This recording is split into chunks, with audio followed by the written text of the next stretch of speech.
Hi friends, welcome to my YouTube channel. My name is JK Mahapatra. देखंतु बहु प्रतीक्षित आपण मानकर फाइनाली एएसओ अपडेट आसी सारी एवं मु कहितिबा कथा भी सत प्रमाणित होईची। मु बारंबार कहितिली एएसओ एग्जाम हाईएस्ट 4 ରୁ 5 मास मध्य हेबो।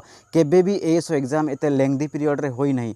आज पर्यंत जहाँ भी डाटा रेकर्ड अछि मु सेही पूर्व डाटा रेकर्ड को एनालिसिस करिकि कहितिली, किंतु मो कहितिबा कथा को नै कि बहुत स्टूडेंट माने एको कमेंट कले। कमेंट बॉक्स रे कोन आपण सब जानि चंती, आपण कोन निजको ओपीएससी चेयरमैन भाबु आपन जहाँ कहे से हम, किंतु मु इयाड़ू सियाड़ू कथा कही नी। मु जहाँ पूर्व डाटा रेकर्ड एनालिसिस करके कही तेणु एक कथा को मुझे भूल कहबी ना, कारण कौन सी पिला भ्रमित हूँ ना कि फ्रस्ट्रेशन हूँ ना, एक कथा मुझे चाहेनी कौन सी पिला मान जो जोश जिल रे पढ़ी आसुने से जोश जिल न भांगू। मु जहाँ कहि सत कथा कहि एवं कही हाईएस्ट 4 ରୁ 5 मास मध्य हेबा एवं आज भी ऑफिशियल डेट अपडेट आसी सारी अगस्त मासरे ही एग्जाम हम। ओके, तो छाड़ू से कथा मु निश्चित भाव जानी तो एग्जाम केबे भी नवेम्बर हेबो नहीं।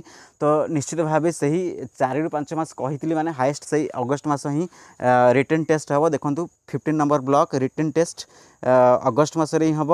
अगस्त 2022 skill test and publication result से नवेम्बर 2022 रे हम। से रिजल्ट पब्लिकेशन डेट से नवेम्बर हम एवं रिटन टेस्ट से अगस्त मासरे ही हम। जहाँ कही से भी प्रमाणित होची। ओके, ताले पढ़ापढ़ी जो भली कंटिन्यू करथिले से भली पढ़ापढ़ी करंतु। पूरा पूरा जिल और जोश सहित पढ़ापढ़ी आगु को कंटिन्यू करंतु। इयाड़ू सियाड़ू कथारे भ्रमित हुंतु नहीं। जहाँ कहि सत कहि सत भी प्रमाणित होईची। ओके।